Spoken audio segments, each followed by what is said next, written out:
Daniel Reynolds pressed his young assistant against his office wall and kissed her while his pregnant wife stood frozen in the doorway, and he did not even flinch. He simply looked over Victoria's shoulder, met Emily's eyes, and said the coldest words she had ever heard from the man she married. "You should have knocked." Not sorry, not ashamed, just annoyed that she had interrupted him. In that single second, 7 years of love, sacrifice, and loyalty collapsed into ash, and Emily Carter understood exactly who her husband had always been. Before we go further, if this story touches your heart, please subscribe to the channel and follow along all the way to the end, because what Emily does next will surprise you. And leave a comment telling me which city you are watching from, so I can see how far this story has traveled around the world. Part 1. Emily Carter stood in the doorway of her husband's private office, holding a small white pregnancy test in her trembling hand. And for a long moment, she could not make her body move. The test was positive.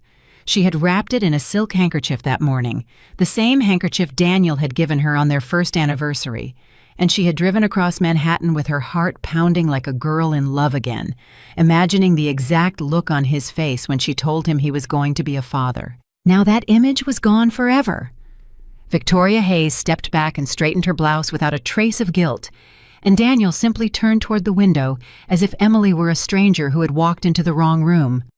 "Emily," he said, adjusting his tie, "this isn't what you think." "Don't," Emily whispered. "Don't you dare say that to me. You're being dramatic." Dramatic. The word left her mouth like something broken. I watched you with my own eyes, Daniel, and the first thing you said was that I should have knocked." Victoria reached for her purse and moved toward the door, but Emily did not step aside. The younger woman finally looked uncomfortable, her eyes darting between the husband and the wife, and she murmured something that sounded like an apology, though it was aimed at Daniel and not at Emily. "I'll wait outside," Victoria said. "You'll do no such thing," Emily answered, and her voice was steadier than she expected. "You'll walk out of this building, and you'll keep walking, because whatever you thought you had here, it's finished." Victoria hesitated, glanced at Daniel one last time, as if waiting for him to defend her, and when he said nothing, she slipped past Emily and disappeared down the marble hallway. Her heels clicked away into silence. Then it was only the two of them, husband and wife, and the small white test still clutched in Emily's hand. Daniel exhaled slowly, the way he did in board meetings when a deal was going badly, and he needed to regain control of the room. He walked toward her with his hands slightly raised, a gesture of calm, of reason, of a man who believed every problem could be managed. "Sit down," he said gently. "Let's talk about this like adults." "I don't want to sit." "Emily." "How long?" she asked. "How long has this been going on?" He paused, and in that pause she saw the calculation. He was deciding what version of the truth would cost him the least. She had seen that look 1,000 times, but always aimed at competitors and journalists, never at her. "It doesn't matter," he said. "It matters to me. A few months, it meant nothing. It was a mistake." "A few months." Emily let the words settle. "So while I was decorating the nursery in my head, while I was practicing how I'd tell you we were having a baby, you were doing this, for months." Daniel's face flickered, and for the first time she saw something that might have been fear. "You're pregnant?" "Yes," her voice cracked at last. "I came here to tell you we're going to be parents. I wrapped the test in the handkerchief you gave me. I imagined you crying. I imagined you picking me up and spinning me around like you used to. And instead, I found you with your assistant against the wall of the office I helped you build." He reached for her, and she stepped back so violently that she nearly fell. "Don't touch me!" "Emily, please. This changes everything. A baby, that's wonderful news. We can fix this. We can make this work." "We?" she repeated. "There is no we. There hasn't been a we for a long time. I just didn't know it yet." Daniel ran a hand through his hair, and now the businessman was fully awake in him, the strategist, the closer. "Listen to me. You're upset, and you have every right to be. But let's not make decisions in the heat of the moment. Go home. Rest. I'll cancel my meetings, I'll come home early, and we'll talk this through properly." "You think this is a negotiation?" Emily said quietly, and the realization made her feel almost sick. "You think if you say the right words in the right order, I'll forget what I saw. I think we've built a life together, and one mistake shouldn't destroy 7 years. One mistake." She almost laughed. "Daniel, look at yourself. You're not even sorry. You're just afraid of what it costs you." He did not deny it, and that silence told her more than any confession could have. Emily turned and walked out of the office. Behind her, she heard him call her name once, twice, then stop, because Daniel Reynolds did not chase anyone. He was a man who waited for people to come back to him, because in his experience, they always did. But Emily did not go back. She rode the private elevator down 43 floors, and she watched her own reflection in the polished doors. A pale woman in an elegant coat, 32 years old, pregnant, and utterly alone. She had given this man everything. She had left her career as a marketing strategist to support his vision. She had hosted his dinners, charmed his investors, held his hand through the terrible early years when Reynolds Global Holdings was nothing more than a rented office and a stack of unpaid invoices. She had believed in him when no one else did. And this was how the story ended, or so she thought, because by the time the elevator reached the lobby, something in Emily had begun to change. The grief was still there, heavy and suffocating, but underneath it a new feeling was rising, quiet and cold and clear. It was not rage exactly. It was clarity. She stepped out into the New York afternoon, and the noise of the city washed over her, and for the first time in years, she did not feel like Mrs. Reynolds. She felt like Emily Carter. That night, Emily sat alone in the enormous penthouse that had never truly felt like home, and she did not cry the way she expected to. She had cried in the car, silently, at every red light between the office and the apartment. But now, sitting at the kitchen island with a cup of tea growing cold in front of her, she was strangely calm. Her phone buzzed against the marble. It was Daniel. She let it ring. It buzzed again and again. Then a text appeared. "Please pick up. We need to talk. I love you." Emily stared at those 3 words. I love you. He had said them 1,000 times, at anniversaries and airports and quiet Sunday mornings. She had believed every one of them. Now they looked like a foreign language, symbols she could no longer read. Another text. "This is childish, Emily. Answer me." And there it was, the mask slipping. Within an hour, he had gone from "I love you" to accusing her of being childish, because the one thing Daniel Reynolds could not tolerate was being ignored. She set the phone face down and pressed her palm gently against her stomach. "It's just us now," she whispered. "Just you and me. And I promise you something. You will never grow up watching your mother beg to be loved by someone who doesn't respect her. I promise you that." The words felt like a vow, and once she had spoken them out loud, there was no going back. The front door opened just after 10.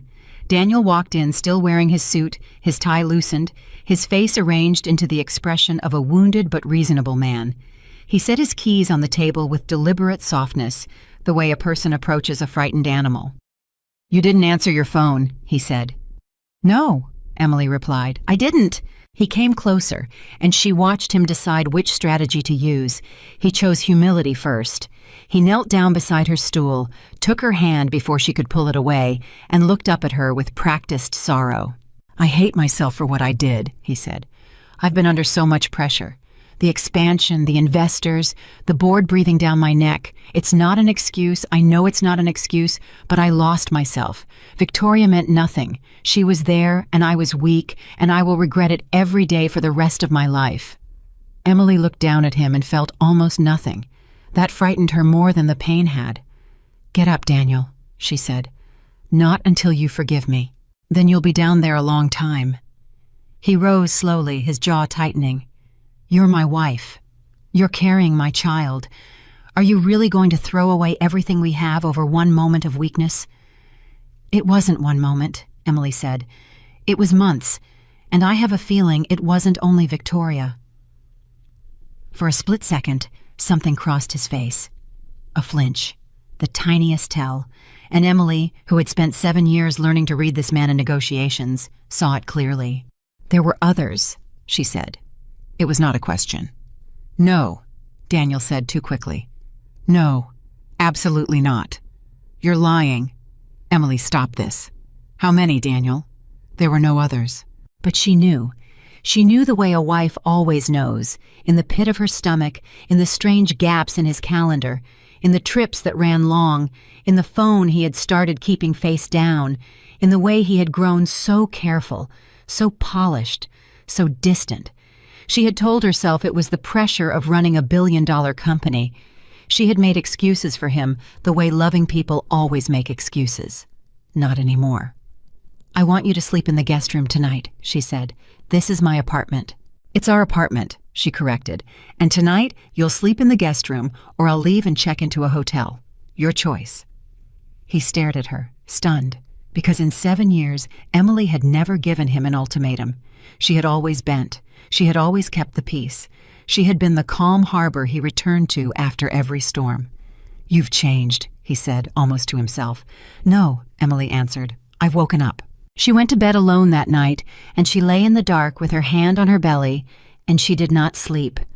But she was not afraid. Somewhere in the long hours before dawn, a plan began to take shape. Not a plan for revenge, but a plan for survival. She would not scream. She would not throw things. She would not become the hysterical, wronged wife that Daniel could dismiss and pity. She would be smarter than that. The next morning, Daniel was already gone by the time she came into the kitchen. There was a note on the counter, written in his confident hand. I know you're hurting. Give me a chance to make this right. I'll cancel my trip next week, and we'll go away, just the two of us. I still believe in us. Daniel. Emily read it twice, then set it down. We'll go away, just the two of us.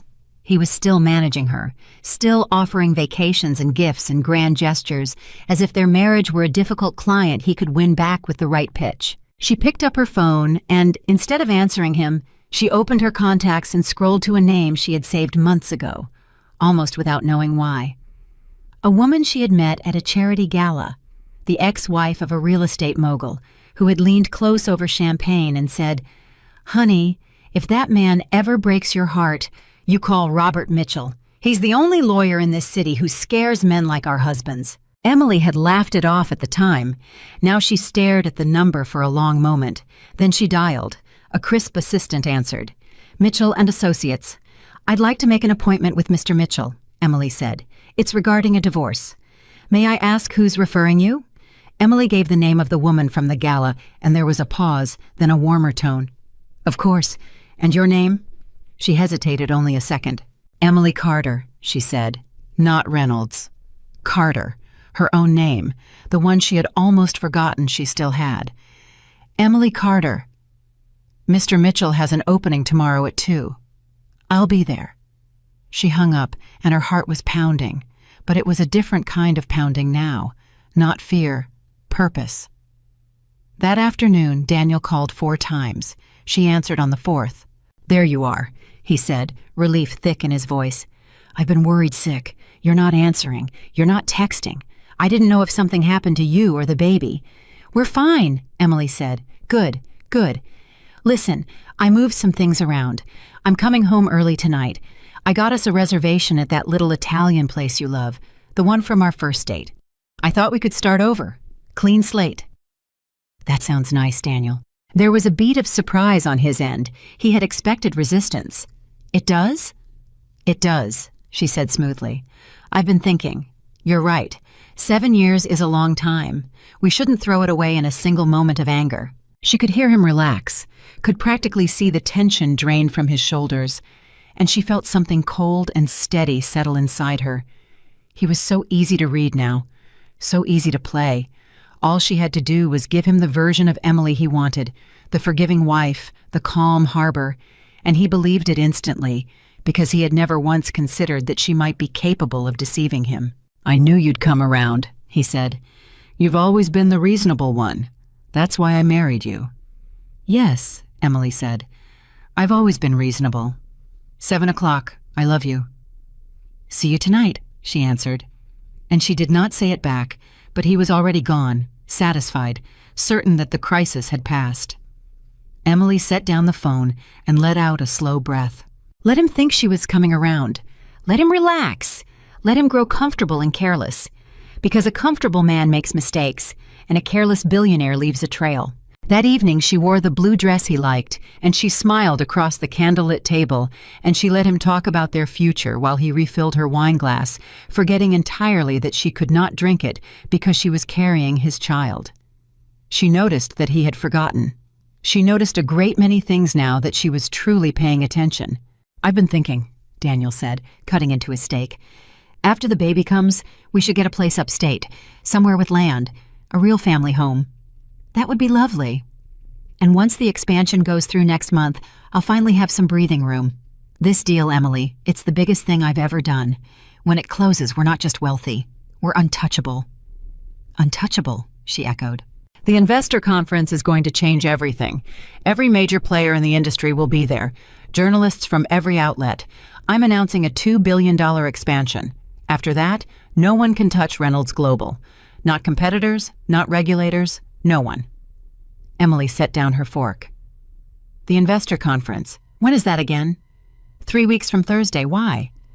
No reason, she said lightly. I just want to make sure I'm there to support you, like always. Daniel reached across the table and squeezed her hand, his eyes shining with the particular warmth he showed only when things were going his way. You're incredible, you know that? Any other woman would have burned my life down by now. But you understand what really matters. You always have. I do understand, Emily said softly. I understand better than you know. He didn't hear the second meaning. He never did. He kissed her hand and ordered dessert and talked all the way home about the conference, the expansion, the new house upstate, the perfect life he was going to build.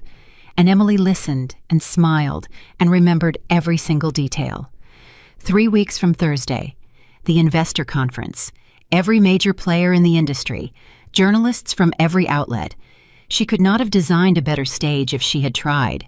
The next day at 2 o'clock, Emily sat in a leather chair across from Robert Mitchell, a silver-haired man in his 60s with sharp eyes and a slow, deliberate way of speaking.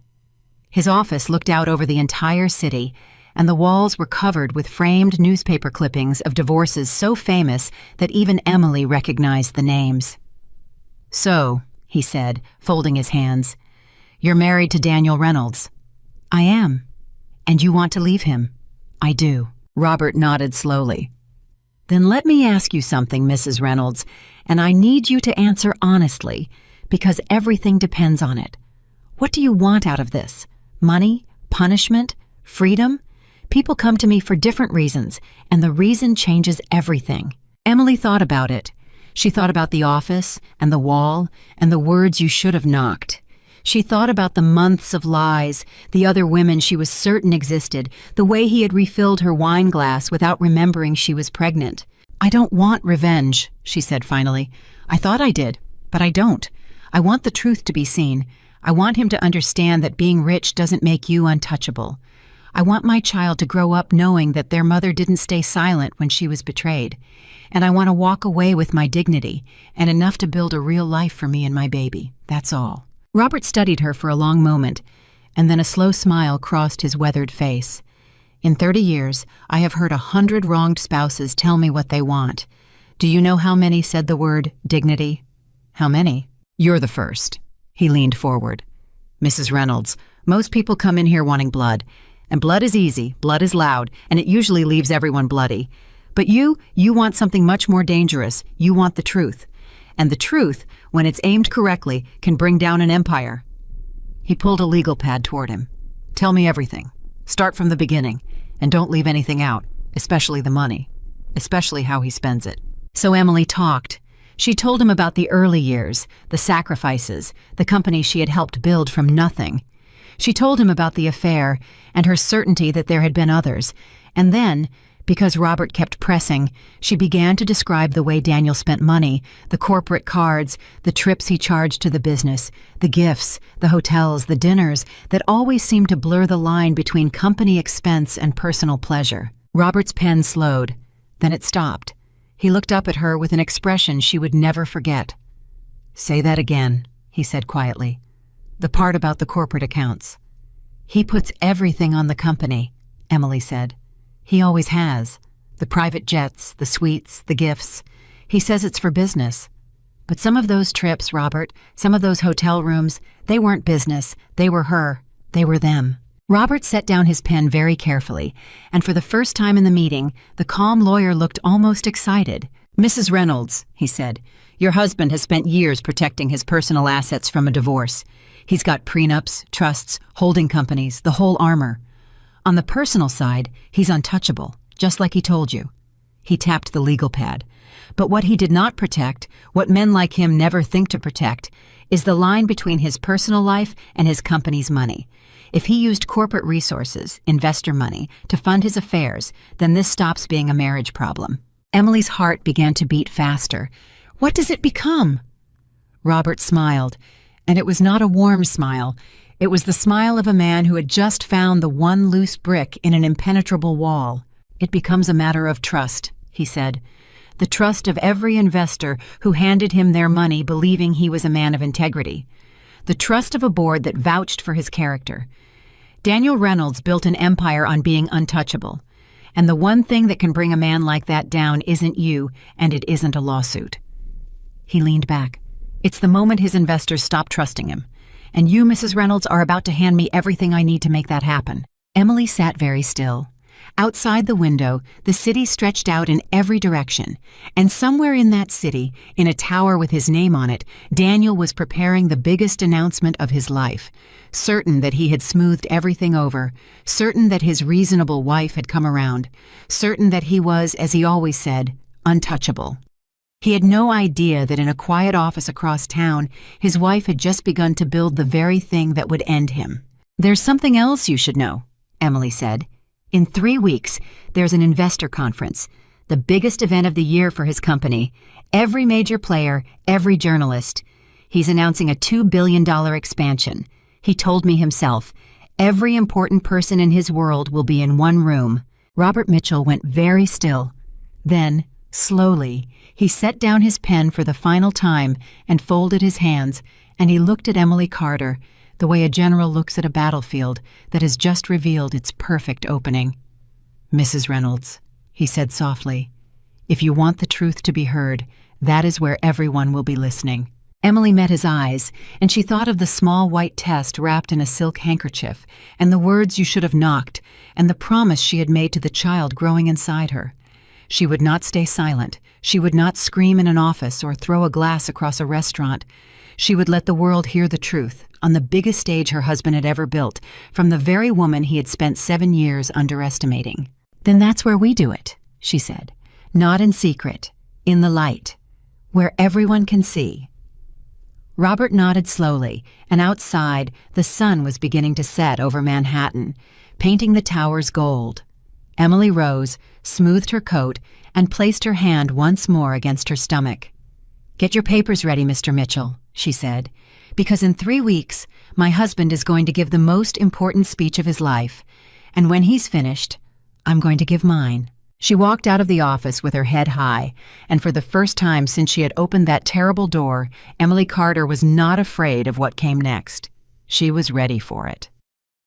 The next 3 weeks became a performance, and Emily Carter had never acted so well in her life.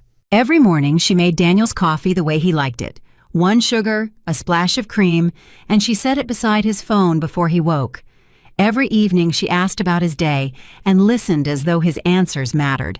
She laughed at his jokes. She kissed his cheek. She let him believe that the terrible afternoon in his office was a wound that was slowly, quietly healing.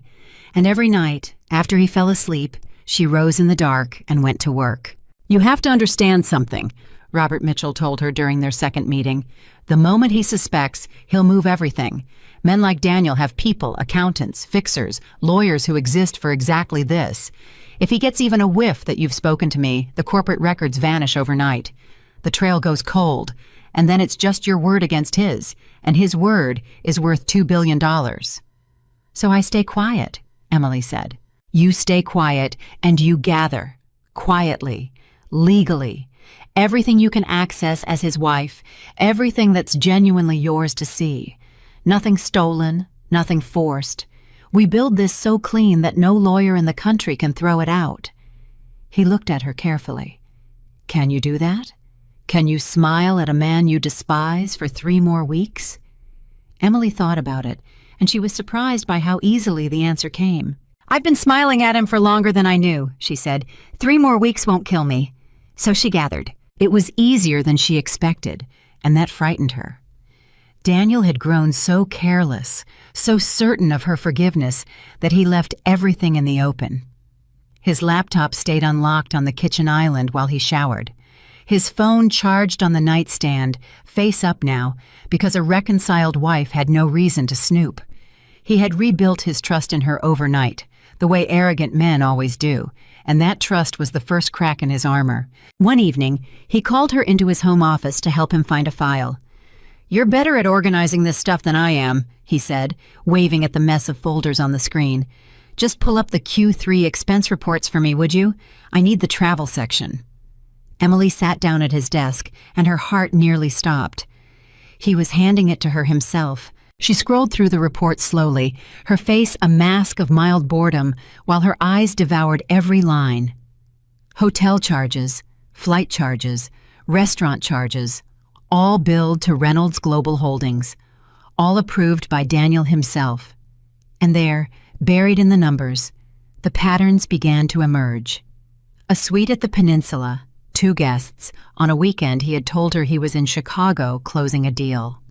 A jewelry purchase from a boutique on Fifth Avenue, $22,000, charged to the company as a client gift on a day Emily now remembered clearly, because it was the week of her own birthday, and Daniel had given her a scarf. A scarf. While Victoria, or whoever it was, got $22,000 in jewelry billed to his investors. Emily's hand did not shake. She had learned to keep it steady. "Found it," she said pleasantly, pulling up the file he actually wanted. "Right here. You had it filed under the wrong quarter." "See? What would I do without you?" He kissed the top of her head, oblivious, and walked out to take a call. The moment he was gone, Emily forwarded 3 months of expense reports to a private email account Robert had set up for her, then deleted the sent message, then emptied the trash. It took 11 seconds. When Daniel came back, she was already refilling the water glasses, humming softly. "Everything okay?" he asked. "Everything's perfect," she said. That night, she lay awake for a long time, one hand on her belly, and she whispered to the child inside her, $22,000 in jewelry, and your father gave me a scarf." She almost laughed. Then, in the dark, she almost cried. Then she did neither, because she had passed beyond both, into that cold, clear place where she simply planned. By the end of the first week, Robert had enough to be dangerous. "This is remarkable," he told her, spreading the printouts across his desk. "Do you see what he's done here? He didn't just cheat on you, Emily. He committed fraud. Every one of these charges is a personal expense disguised as a business expense. That's not a marriage problem. That's not even just a divorce. That's a breach of fiduciary duty. If his investors knew, if his board knew, they would have grounds to remove him." "Then let's tell them," Emily said. Robert held up a hand. "Not yet. If we go to the board privately, Daniel spins it. He calls it a misunderstanding, an accounting error, a jealous wife weaponizing her divorce. He has PR people who could make you look like the villain by lunchtime. The story would be buried, and you'd be painted as a bitter woman trying to destroy a great man." He leaned forward. "No. If this comes out, it has to come out in a way he can't control. In front of people he can't silence. All at once, so fast and so public that there's no time to spin it." Emily felt the plan clicking into place like the tumblers of a lock. "The conference," she said. "The conference," Robert agreed. But then he paused, and his expression grew serious. "I have to be honest with you, Emily. What you're planning to do, it's not without risk. If you stand up in front of 1,000 people and accuse your husband, and if for any reason the evidence doesn't hold, he will destroy you. He'll sue you for defamation. He'll drag you through years of litigation. He'll make sure you never have a peaceful day again. Are you prepared for that?" Emily was quiet for a moment. "When I was 25, she said, I had my own career, marketing strategy. I was good at it. Then I met Daniel, And he told me his dream was so big that it needed both of us, that if I helped him build the company, we'd build it together, share it together. So I gave up my job. I gave up my clients. I gave up my name. I poured 7 years into his empire, and I never asked for credit because I believed we were a team. Her voice hardened, and 3 weeks ago, he looked me in the eye while another woman fixed her blouse, and he told me I should have knocked, like I was the maid, like I was trespassing in the life I built. She met Robert's eyes. So yes, Mr. Mitchell, I'm prepared for whatever he throws at me, because there is nothing he can do to me now that's worse than what he already did. Robert Mitchell had spent 30 years across the table from angry spouses, and he prided himself on being unmoved. But something in the quiet steel of this woman's voice made him nod slowly and reach for his pen. "Then let's make sure the evidence holds," he said. It was during the second week that everything nearly fell apart. Emily was in the kitchen when Daniel's phone rang on the counter beside her. He was in the shower. The screen lit up, and a name flashed across it that made her blood run cold. Victoria. For one terrible second, Emily did not move. Then the phone stopped ringing, and a text appeared. "We need to talk. You can't just cut me off after everything. I know things, Daniel. Don't forget that." Emily stared at the screen until it went dark. "I know things. What things?" Her mind raced. Was Victoria a threat to Daniel or a threat to her? Did she know about the expenses? Did she have her own evidence or her own agenda? The shower shut off. Emily set the phone back exactly where it had been, at exactly the same angle, and she was pouring coffee when Daniel walked in, toweling his hair. "Was that my phone?" he asked. "I think it buzzed," Emily said, not turning around. "Probably work." He picked it up, and she watched his reflection in the window. She saw his face change when he read the message. She saw the flash of fear, quickly masked, the tightening of his jaw. He deleted the text immediately and set the phone in his pocket instead of leaving it on the counter. "Everything okay?" Emily asked sweetly. "Fine," he said. "Just a difficult employee. I might have to let someone go." "Anyone I know?" He looked at her sharply, and for a moment the reconciliation, the trust, the whole fragile performance seemed to teeter on an edge. Then he smiled, and the moment passed. "No," he said, "no one you know." But that afternoon, Emily called Robert in a near panic. "Victoria contacted him," she said. "She threatened him. She said she knows things. Robert, what if she goes public first? What if she has her own evidence and she sells it to a tabloid and it comes out before the conference and Daniel has time to spin it?" There was a long silence on the line. "This changes things," Robert said finally. "A scorned mistress is unpredictable. If she's a threat to him, he'll move to neutralize her, and if he does that, he might tighten security everywhere, including the finances. We may have less time than we thought." He paused. "How much have you gathered?" 3 months of expenses, the jewelry, the hotels, the flights. It's enough to hurt him. It might not be enough to finish him. She heard him drumming his fingers.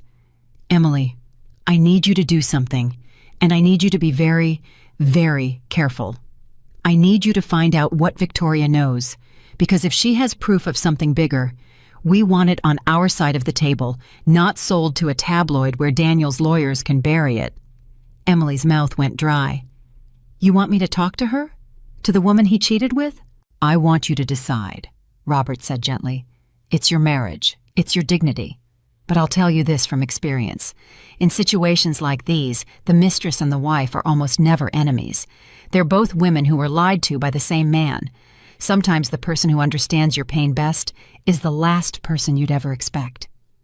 Emily did not sleep that night. She lay in the dark beside her husband, listening to him breathe, and she thought about Victoria Hayes, 26 years old, ambitious, standing in that office fixing her blouse. She had hated that woman with a clean and simple hatred for 3 weeks, and now Robert was asking her to sit across from her and find common ground. By morning, she had made her decision. It took Emily 2 days to arrange it. She got Victoria's number from an old company contact list, and she sent a single text, brief and careful. This is Emily Carter. I'm not calling to fight. I think we've both been lied to by the same man. If you want to talk, I'll listen. No lawyers, no recording, just us." The reply came 4 hours later. "You have no idea what you're married to." Then, a minute later, an address and a time. They met in a quiet coffee shop in Brooklyn, far from Manhattan, far from anywhere either of them might be recognized. Emily arrived first and took a table in the back. When Victoria walked in, Emily was struck by how young she looked, how tired, how frightened. This was not the confident woman from the office. This was a girl in over her head. Victoria sat down without taking off her coat. "I almost didn't come," she said. "But you did." "Because I'm scared." Victoria's hands trembled around her cup. "Because ever since I tried to end it, he's been, I don't know, watching me, following up. I got a call from someone claiming to be from HR, asking about my performance, about complaints, things that never happened. He's building a case to fire me, to make me look unstable, to make sure that if I ever say anything, no one believes me." Emily felt a chill. This was Daniel's method exactly. Control the narrative, destroy the witness before the witness could speak. "What is it he doesn't want you to say?" Emily asked quietly. Victoria looked at her for a long moment, weighing something. "How much do you know?" she asked. "I know about the affair. I know he charged your hotels and your gifts to the company. I know there were probably others before you." Emily kept her voice level. "But I have a feeling you know more than I do." Victoria let out a shaking breath. "I do, and I've been carrying it alone, and it's eating me alive." She leaned forward. "Emily, it's not just the affairs. It's the money. It's the company.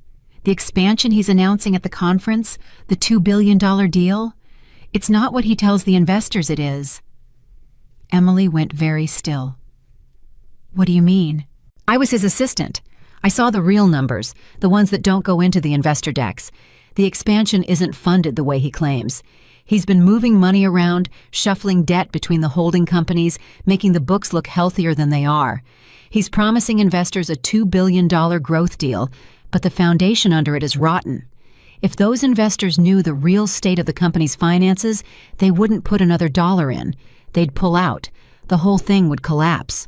Emily's heart pounded so hard she could barely hear over it. "You're telling me the expansion is a lie?" "I'm telling you the whole thing is held together with tape and prayers," Victoria said. "And the affairs, the stolen expenses, that's nothing compared to what he's doing with the investors' money. That's why he needs the conference to go perfectly. That's why he needs the deal to close. Because the second it closes, all that new money papers over the cracks, and no one ever finds out." She swallowed. "And I know all of it, which is why he needs me gone." For a long moment, neither woman spoke. Emily had come here expecting to find a rival. Instead, she had found a witness to something far larger than a broken marriage. Robert had been right. The affair was the door. But behind that door was something that could bring down the entire empire. "Victoria," Emily said carefully, "do you have proof of any of this? The financial manipulation, the real numbers?" Victoria hesitated, and in that hesitation, Emily saw the whole terrible weight the young woman had been carrying. "I have emails," Victoria said finally, her voice barely a whisper. "I have documents. I have a recording of him telling the CFO to keep certain figures off the investor reports. I saved everything because I was scared, because I knew that if it ever came out, he'd try to pin it on me. I'm the assistant. I'm the one whose name is on some of those emails. If this blows up, he walks away, and I go to prison." And there it was.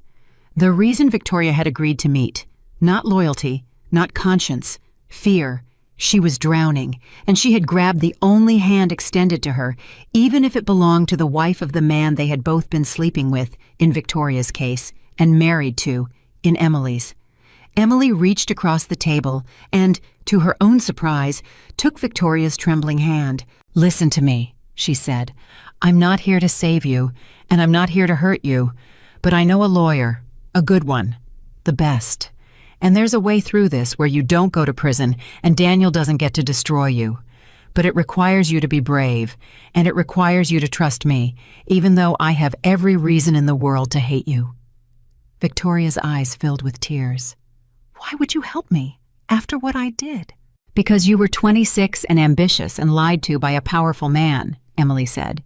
Because I've spent 3 weeks hating you and I'm tired. And because the only person who deserves my hatred is the man who used us both. She squeezed her hand. So, will you talk to my lawyer? Victoria wiped her eyes, and something firmed in her face. Yes, she said. God, yes. Robert Mitchell nearly dropped his coffee when Emily told him. She has a recording of Reynolds instructing the CFO to hide figures from investors. He repeated slowly.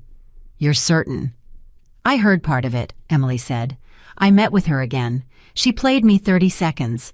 It's real, Robert. It's Daniel's voice. He says, and I'm quoting, the investors don't need to see that number. Keep it out of the deck. If they ask, we'll deal with it after the deal closes. Robert was silent for a long time. Emily, he said finally, and his voice had changed. All the strategic lawyer confidence had given way to something graver. Do you understand what this is, what you're holding? An affair is a scandal. Misused expenses, that's a firing, maybe a lawsuit. But hiding material financial information from investors ahead of a $2 billion deal? That's not a scandal. That's a crime. That's the kind of thing the SEC prosecutes. That's the kind of thing that doesn't just end careers, it ends people. I know, Emily said quietly. This is bigger than your divorce now. I know that too. He exhaled. Then we have to be more careful than ever. If Daniel gets even a hint that Victoria has talked to us, he won't just fire her. He'll bury both of you. Men protecting this kind of secret don't play by the rules. He paused. I have to ask you something, and I need an honest answer. Are you sure you want to go through with this? Because you could walk away right now. You have enough on the affairs and the expenses to get a very generous divorce settlement quietly. You could take your money, take your child, and disappear into a comfortable life, and never touch any of this. Emily thought about it. She genuinely thought about it. A quiet settlement. A peaceful life. Enough money to raise her child in comfort. She could walk away and let the empire and its secrets and its lies collapse or survive without her. And then she thought about the investors. Ordinary people, some of them, pension funds and retirement accounts, people who had trusted Daniel Reynolds with their money because he had built an image of integrity that Emily herself had helped him build. She had charmed those investors at dinners. She had lent her warmth and her grace to his reputation. In a way, she had helped construct the very lie that was about to cost them everything. No, she said. I can't walk away. If I take a quiet settlement and let him close that deal, then I'm part of it. I helped build his image. I stood next to him at those dinners. Those people trusted him partly because they trusted us. I won't let him rob them and walk away clean while I take my share of the money and pretend I didn't know. She lifted her chin. I want the truth out, Robert. All of it. The affairs, the expenses, and the fraud. On the biggest stage he has. In front of the people he's about to betray. Robert Mitchell looked at her, and slowly he smiled. You know, he said, in 30 years I've represented a lot of powerful people, but I've never represented anyone I admired quite like this. He reached for a fresh legal pad. All right, if we're doing this, we do it right. We're going to need Victoria's evidence documented and secured. We're going to need to protect her legally, which means an immunity arrangement, cooperation as a witness. We're going to need to time everything perfectly so that when the truth comes out, it comes out all at once, and Daniel has zero time to spin it or move money or silence anyone. He looked up. And we're going to need you to keep smiling at your husband for 1 more week. Can you do that, now that you know what he really is? Emily thought about the man asleep beside her every night, the man who charged jewelry for his mistress to his investors, the man who was about to defraud a room full of people who trusted him. I can do it, she said. 1 more week. The week that followed was the longest of Emily's life. Daniel, sensing nothing, grew more affectionate as the conference approached.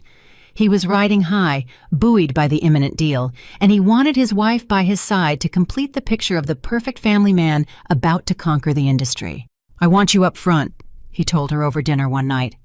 In the first row. I'm going to talk about you in my speech, you know, about how none of this would have happened without my incredible wife. The investors love a good story, and you and me, we're the best story I've got." Emily smiled. "I'll be there," she said. "Front row. Wouldn't miss it for the world." "That's my girl." He reached across the table. "I know these last few weeks have been hard, but I feel like we're stronger than ever. Like this whole thing, as awful as it was, brought us closer. Don't you feel that?"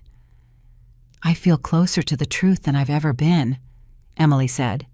"Exactly," Daniel said, missing it completely. "Exactly." Every night after he slept, Emily worked with Robert. Victoria delivered her evidence in careful, encrypted pieces, meeting Emily in quiet places, handing over drives and documents and the recording. Robert reviewed everything with a fine-toothed comb, building the case, securing Victoria's immunity, preparing the papers, coordinating with contacts he trusted at the right agencies without ever tipping Daniel off. 2 days before the conference, Robert called Emily with news that made her sit down. "I've been in contact with someone at the SEC," he said. Quietly. Very quietly. "I laid out what we have. No names attached yet. Emily, they're interested. Very interested. If the evidence is what we say it is, they'll move on it. But here's the thing." He paused. "They asked me to hold off. They wanted to build their own case first, over months, in secret, and move against Daniel quietly, later." Emily's stomach dropped. "You told them no." "I told them," Robert said, "that my client had a different plan, that the truth was going to come out publicly at the investor conference in 2 days in front of 1,000 witnesses and every journalist in the city." She heard the grim satisfaction in his voice. "And do you know what the man said to me?" He said, "Mr. Mitchell, if your client does that, she'll be doing our job for us in one afternoon. We'll have Reynolds on the record, in public, unable to deny it, with the whole world watching." He said if the truth comes out that way, they can act within days instead of months. Robert paused. "Emily, they're not going to stop us. They're going to be watching." Emily closed her eyes. The scale of it was almost overwhelming. What had started as a betrayal in an office, a woman fixing her blouse, a husband saying you should have knocked, had grown into something that would shake an entire industry. "There's one more thing," Robert said, and his tone shifted. "And I need you to hear me carefully because this is where it gets dangerous." "What is it?" "Victoria's spooked. She called me an hour ago. She thinks Daniel knows something. She says he's had someone watching her building. She says a man approached her yesterday and warned her, in vague terms, that it would be a shame if her career and her freedom were ruined by bad choices." Robert's voice was tight. "Emily, if Daniel figures out that Victoria has talked, he'll act before the conference. He'll fire her, discredit her, maybe worse. And if he gets to her, our best evidence, the recording, the financial documents, gets tangled up in a fight over an unstable, disgruntled ex-employee. It weakens everything." Emily gripped the phone. "What do we do?" "We move up the timeline for securing the evidence," Robert said. "I need every last piece of Victoria's documentation in my hands, notarized, secured, backed up tonight. Not tomorrow, tonight. Because if Daniel makes his move in the next 48 hours, I need everything locked down where he can't touch it and where no one can claim it was fabricated." He paused. "Can you get to Victoria tonight, without Daniel knowing?" Emily looked at the clock. It was nearly 9. Daniel was in his office working late, obsessing over his conference speech. "Yes," she said. "I can get to her." "Then go. And Emily, be careful. If you're being watched too, if Daniel has eyes on you, this could go very wrong very fast."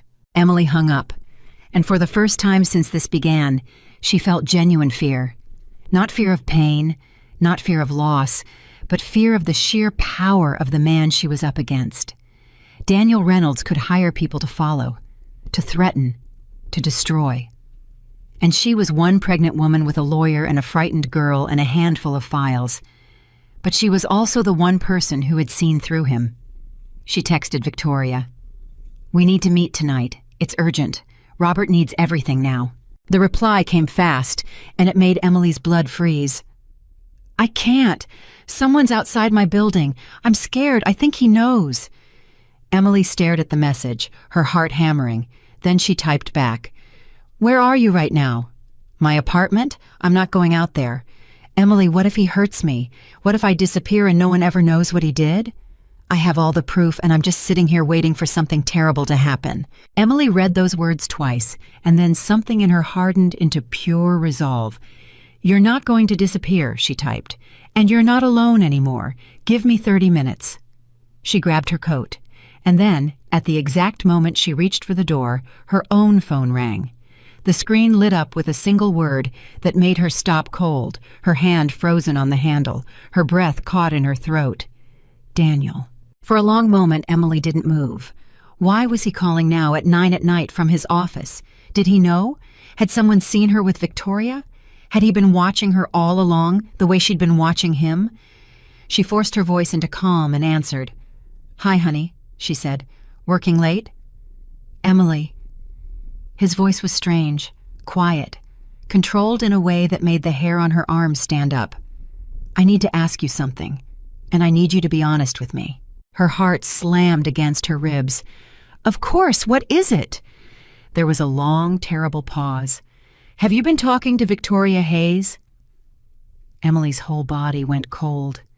In the silence that followed, she could hear him breathing on the other end of the line, and she understood that everything, the entire plan, 3 weeks of careful work, the SEC, the conference, her child's future, all of it now balanced on whatever words came out of her mouth next. She closed her eyes, steadied herself, and reached for the calmest, most wounded voice she could summon. "Talking to Victoria?" she said softly. "Daniel, why would I ever want to talk to that woman? Why would you even ask me that?" She let her voice crack, just slightly, just enough. Is something happening? Are you seeing her again? Is that what this is? The gamble worked. She heard him exhale, heard the suspicion drain out of him, replaced by guilt at having made his forgiving wife think he'd strayed again. "No," he said quickly. "No, God, no. I'm not. It's nothing like that. She's causing problems at work, making threats. I got paranoid. I thought maybe she'd tried to poison you against me, tell you lies to hurt us. I'm sorry. I shouldn't have asked." "You scared me," Emily whispered. "I know. I'm sorry. Forget I said anything." He softened. "I'm handling the Victoria situation.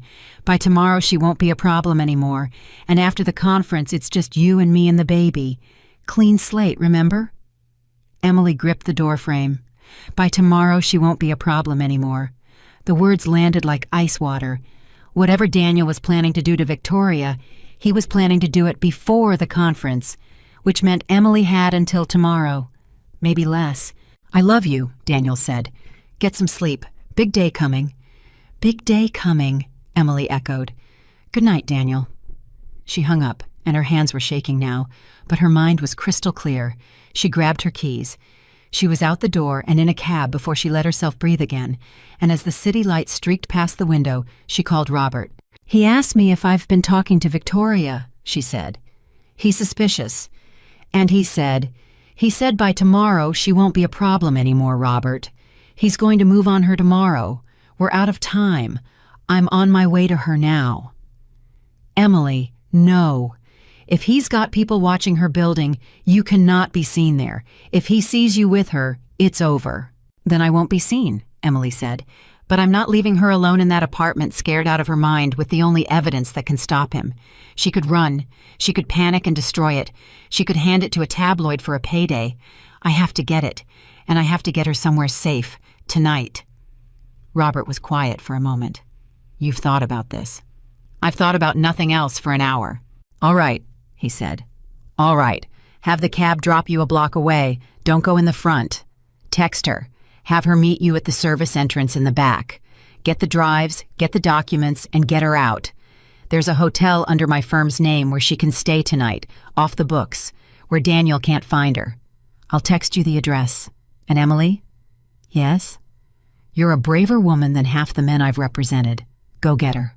Emily had the cab pull over 1 block from Victoria's building.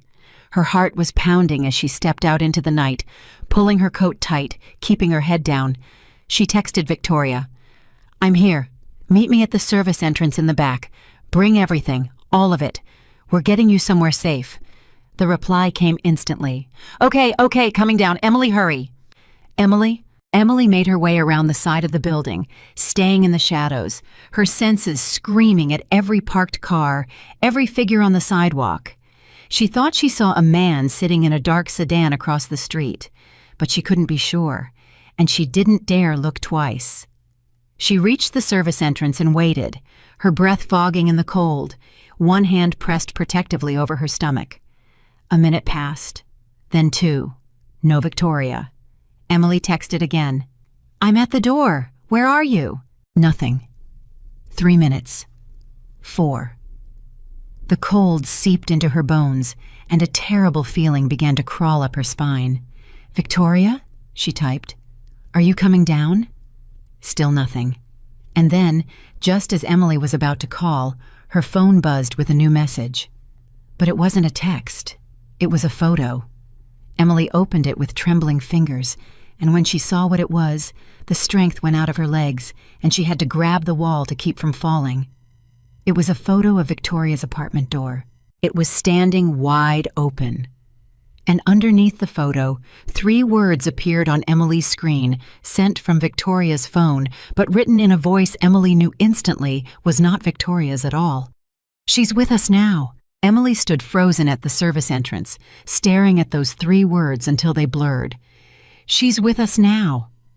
Her first instinct was pure panic, a mother's terror, the certainty that something unthinkable had happened. But then, slowly, her marketing mind, the one Daniel had spent 7 years underestimating, began to work. She called Robert without hesitation. "They have her," Emily said, her voice shaking, but low.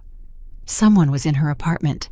They sent me a photo of her open door from her own phone and wrote, 'She's with us now.'" Robert was silent for exactly 1 second. "Get out of there, right now. Walk, don't run, get to a main street, get in a cab, and go straight to the hotel. If they have Victoria's phone, they may know you're outside that building." "Robert, they took her. We have to call the police. We have to—" "Emily, listen to me." His voice was sharp, urgent. "Think. Daniel Reynolds is a lot of things, but he is not a man who kidnaps people off the street. That's not his style. His style is lawyers and money and quiet threats. Whoever sent that message wanted to scare you. They wanted you to panic. The question is why?" Emily forced herself to breathe, to think past the fear, and as she did, a cold clarity settled over her. "Because they don't have the evidence," she said slowly. "If they'd found the drives, the recording, they wouldn't need to scare me. They'd just have it. Sending me that message, it's a bluff, it's a threat. They're trying to make me back off because they can't find what Victoria hid." "Now you're thinking," Robert said. "Get to the cab. Talk while you move." Emily started walking, fast, her heels clicking on the pavement, her head down. She rounded the corner onto the main avenue and lifted her hand for a taxi. "Where would Victoria keep it?" Robert asked. "The evidence. Did she ever tell you?" Emily's mind raced back over every conversation, every meeting and every quiet coffee shop. And then she remembered something Victoria had said offhandedly during their second meeting, something Emily had barely registered at the time. "She said she didn't trust anything digital," Emily said, sliding into the back of a cab and giving the driver the hotel address. "She said Daniel controlled the company's whole IT system, that he could access any cloud account, any email, anything connected to a network. She said the only safe thing was something physical, something offline, somewhere no one would think to look." "A physical drive, hidden somewhere." Robert's voice quickened. "Did she say where?" Emily closed her eyes and pushed her memory hard. Victoria, nervous, stirring her coffee, saying something about her sister. A safe place. A person Daniel didn't know existed. "Her sister," Emily said suddenly. "She has a sister. In New Jersey. She said if anything ever happened to her, the truth was with someone Daniel didn't even know existed. I thought she was being dramatic, but she meant it literally. She gave the evidence to her sister." Robert exhaled slowly. "Then whoever grabbed Victoria, and I still don't think grabbed is the right word, has her phone and maybe her, but they don't have the evidence. It's in New Jersey with a sister whose name they may not even know." A pause. "Emily, This might be the best thing that could have happened, as awful as that sounds. Because now Daniel thinks he's scared you into silence. He thinks he's contained it. And that means he's going to walk onto that stage tomorrow completely unprepared, believing he's won. But Emily wasn't listening anymore, because her phone was buzzing again, another message from Victoria's number. She looked down, and her stomach turned over. "Emily, it's me. It's really me. I got away. Please tell me you're okay. I'm so sorry. Call me the second you get this." Emily's breath caught. "Robert, she just texted me. She says it's really her. She says she got away." "Do not call that number," Robert said instantly. "It could be a trap. It could be someone with her phone trying to get you to reveal your location, or worse, trying to get you to say something incriminating on a recorded line. Do not engage until we know it's actually her." "But what if she's hurt? What if she needs help?" "Then we help her the smart way. Get to the hotel. I'm coming to meet you. We'll figure out if it's really her before you say a single word." Emily hung up, and for the next 20 minutes, as the cab crawled through the Manhattan night, she stared at that message and fought the urge to respond. Every maternal human instinct in her screamed to reach out, to make sure the frightened girl was safe. But the colder, wiser part of her, the part that had learned in 3 brutal weeks exactly what her husband was capable of, held her back. At 10:40 that night, Emily walked into the lobby of a discreet hotel and found Robert Mitchell already waiting, his silver hair catching the light, a leather bag over his shoulder. For the first time, she saw genuine worry on the old lawyer's face, and it frightened her more than anything. "Come," he said, "upstairs. We'll sort this out." In the room, Robert set up his laptop and had Emily forward him the messages. He studied them for a long moment, comparing the phrasing, the timing. "Here's what we're going to do," he said finally. "We're going to test whether it's really Victoria. I'm going to have you text back one question. Something only the real Victoria would know. Something from your private conversations that Daniel and his people couldn't possibly have." Emily thought hard. Then she typed, with Robert watching over her shoulder. "If this is really you, what did I order at the coffee shop in Brooklyn? And what did you say to me right before you left?" They waited. 1 minute? 2? 3? Then the reply came. "You ordered peppermint tea, not coffee, because of the baby. And before I left, I asked you why you'd help me after what I did, and you said the only person who deserved your hatred was the man who used us both. Emily, it's me. Please, I'm terrified." Emily's eyes filled with tears. "It's her," she whispered. "It's really her. No one else could know that." Robert leaned back and some of the tension left his shoulders. "All right, call her, speakerphone. Let's find out what happened." Emily dialed with trembling fingers. Victoria answered on the first ring, her voice a broken whisper. "Emily? Oh my God, you're okay. I've been going out of my mind." "Victoria, where are you? What happened? I got a photo of your open door and a message that said you were with them." There was a shaky breath on the line. "2 men came to my building. I saw them from my window. They were talking to the doorman, showing him something. A badge, maybe? I don't know." I panicked. I grabbed my keys, and I went out the back stairwell while they were coming up the elevator. I left my door open. I left my phone charging on the counter. I left everything. I just ran. I've been walking the streets for an hour, too scared to go anywhere. Her voice cracked. "One of them must have gotten into my apartment, found my phone, and sent you that message from it. They knew you were coming. Emily, they knew." Emily's blood ran cold. "How could they know?" "I don't know. Maybe they've been watching me longer than I realized. Maybe they saw us meet." A sob. "I'm so sorry. I've ruined everything. And now they have my phone, my messages. Our whole plan is on there." "No," Robert cut in, his lawyer's voice steady and commanding. "Victoria, this is Robert Mitchell, Emily's attorney. Listen to me carefully. Nothing on that phone can hurt us if we move first. What matters is the evidence, and the evidence isn't on your phone, is it? It's with your sister." A stunned pause. "How do you—" "Emily remembered," Robert said. "The physical drives, the documents, the recording. They're with your sister in New Jersey. Is that right?" "Yes," Victoria whispered. "Yes, it's all with Sarah. Daniel doesn't even know she exists. I never mentioned her at work, not once. She has everything in a safe deposit box and a copy hidden in her house." Robert closed his eyes with something like relief. "Then they've won a battle that doesn't matter. They have your phone and a plan they think they've disrupted, but the ammunition is safe, and they don't know where it is." He opened his eyes. "Victoria, where are you right now? Give me an intersection. I'm sending a car, a driver I trust with my life, to bring you here. You'll be safe tonight, and tomorrow everything changes."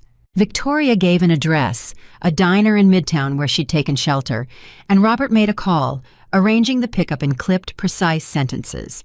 When he hung up, he turned to Emily, and his expression was grim but resolved. "Here's where we stand," he said. "Daniel thinks he's contained the threat. He thinks he's scared you into silence and neutralized Victoria. Tomorrow morning, he's going to walk onto that stage believing he's untouchable. He has no idea that the two women he underestimated are sitting in a hotel room with the man who's going to end him." He allowed himself a small, hard smile. In a strange way, his own arrogance just handed us the element of surprise. But at 11:20 that night, everything changed again. Emily's personal phone rang, her real phone, the one Daniel knew, and the screen showed his name. She looked at Robert, her heart in her throat. "Answer it," Robert said quietly. "Act normal. He can't know anything's wrong. If he thinks you're home in bed, all the better." Emily took a steadying breath and answered. "Daniel? It's almost midnight. Is everything okay?" "Emily." His voice was different than before, tighter. There was an edge in it she'd never heard, not even the day she caught him. "Where are you?" Her mind went blank for a half-second, then snapped into focus. "I'm home, honey, in bed. I was half asleep. Where else would I be?" A long, dangerous pause. "You're home." "Yes, Daniel, you're scaring me. What's going on?" Another pause, and then she heard him exhale. And when he spoke again, his voice had shifted back toward warmth. But it was a forced warmth, a performance she now recognized because she'd been performing the same one for 3 weeks. "Nothing," he said. "Nothing. Tomorrow's the biggest day of my life, and I'm wound up. I wanted to hear your voice." A beat. "Victoria did something stupid tonight. She's been let go. There was an incident and security had to get involved. I wanted to make sure none of that ugliness touched you, that you were safe at home, away from all of it." Emily's grip tightened on the phone. So that was the story. Victoria did something stupid. Security had to get involved. He was already building the narrative, already painting the girl as unstable, already laying the groundwork to discredit anything she might ever say. And he was checking, so carefully, whether Emily was where she was supposed to be. "I'm safe at home," Emily said softly. "I don't know anything about Victoria, and I don't want to. I just want tomorrow to go perfectly for you, and then I want our clean slate. That's all I care about." She heard the relief flood back into his voice. "That's all I care about, too. God, I don't deserve you. After everything, you're still in my corner." A pause. "Get some sleep. Tomorrow, the whole world sees what we built, together." "Together," Emily echoed. "Good night, Daniel." She hung up, and her hand was shaking so badly she nearly dropped the phone. Robert was watching her. "He suspects something," she said. "He called to check if I was home. He's already got his story ready about Victoria. He's calling her unstable, saying there was an incident with security." She looked up. "He's covering his tracks, Robert. He's not as confident as we thought. Some part of him is worried." Robert nodded grimly. "Then we have to be flawless tomorrow, because a worried Daniel is a dangerous Daniel." He stood and began to pace. "Let me tell you exactly how tomorrow is going to work, and I need you to be prepared, because there will be no second chances." At 11:45, Victoria arrived, pale and trembling, wrapped in a coat 2 sizes too big that a kind stranger at the diner had apparently given her. When she saw Emily, she stopped in the doorway, and for a moment the two women just looked at each other, the wife and the mistress, bound now by something far larger than the man who had wronged them both. Then Victoria's face crumpled. "I'm so sorry," she whispered, "for all of it, for being with him, for not stopping it sooner, for every part of the pain I caused you." Emily crossed the room and for the second time took the younger woman's hands. "I stopped hating you a while ago," she said quietly. "We were both lied to by a master. The difference is you were brave enough to keep the proof, and that bravery is going to save a lot of people tomorrow. So don't apologize to me again. Not tonight. Tonight we're on the same side." Victoria's tears spilled over, and she nodded, and something passed between them that healed a small piece of them both. Robert cleared his throat gently. "We have work to do, and not much time to do it." They worked until nearly 3 in the morning. Robert called his contact, the trusted one, and arranged for the evidence to be retrieved from Victoria's sister at first light and delivered directly to his office, notarized, chain of custody documented, everything airtight. He walked Emily through exactly what she would say and when. He prepared a folder of the expense records Emily had gathered, the ones proving Daniel had used investor money for his affairs, as the opening blow, the scandal that would seize the room's attention. And then, once the room was reeling, once every eye and every camera was locked on, Emily would deliver the killing truth, the financial fraud, the hidden numbers, the recording of Daniel's own voice instructing his CFO to deceive the very investors sitting in that ballroom. "Timing is everything," Robert said for the 3rd time. "The affair and the expenses get their attention and destroy his personal credibility. But it's the fraud that ends him, because that's the thing his investors and his board cannot forgive or spin. You start with the betrayal, you finish with the crime, and you never once raise your voice. You let the facts do the shouting." Emily nodded, absorbing every word. "And Emily," Robert added, his voice softening, "when you're up there, he is going to try everything. He'll beg, he'll threaten, he'll try to make you look crazy, jealous, vindictive. He'll try to turn the room against you. You have to be ready for that. You have to stay calm no matter what he does, because the moment you lose control, you hand him the narrative." "I know," Emily said. "I've had a lot of practice staying calm around Daniel. I've been doing it for 7 years." At 3 a.m., they finally stopped. Victoria was given a room down the hall, under Robert's firm's name, with a member of his security detail posted quietly nearby. Robert went home to prepare the final documents, and Emily lay alone in the hotel bed, staring at the ceiling, one hand on her stomach, unable to sleep. She thought about the woman she'd been 3 weeks ago, driving across Manhattan with a pregnancy test wrapped in a silk handkerchief, so full of hope and love. She almost couldn't recognize that woman now. In 3 weeks, she had discovered her husband's affair, uncovered his fraud, allied herself with his mistress, assembled a legal case, and drawn the attention of federal regulators. She had transformed from a wife who managed her husband's home into a woman who was about to bring down an empire. And through it all, the thing that steadied her, the thing she returned to in the dark, was the small life growing inside her. "Tomorrow," she whispered to her child, "your mother is going to do something very hard, and she's going to do it for you, so that when you grow up, you'll know that when the moment came, I didn't stay silent. I didn't take the easy money and look away. I stood up, for you and for all the people he lied to." She pressed her hand gently against her belly. "And no matter what happens tomorrow, no matter what he does to me, you will always be able to say that your mother was not afraid." She must have slept, because the next thing she knew, gray light was seeping through the curtains, and her phone was buzzing with a text from Robert. "Evidence secured. Sarah handed everything over. Chain of custody documented. The recording is genuine and devastating. We are ready. Car will pick you up at 9. The conference begins at 10. Emily, today we change everything." Emily read the message 3 times. Then she got up and she got ready. She chose a simple black dress, elegant, understated, the kind of thing that wouldn't draw attention, that would let her blend into the crowd of investors and executives until the moment she chose to stand.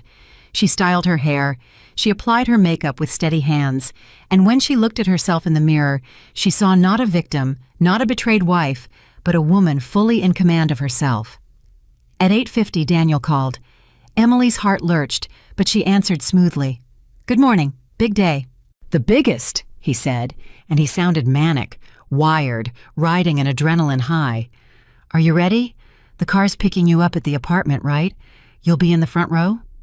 "The car's already on its way," Emily said, which was true, though it wasn't the car he thought. "I'll be there, front row, just like we planned." "I love you," Daniel said. "I know I say it a lot lately, but I mean it. These last few weeks, you forgiving me, standing by me, it's the reason I can walk onto that stage today. You're my rock, Emily. You always have been."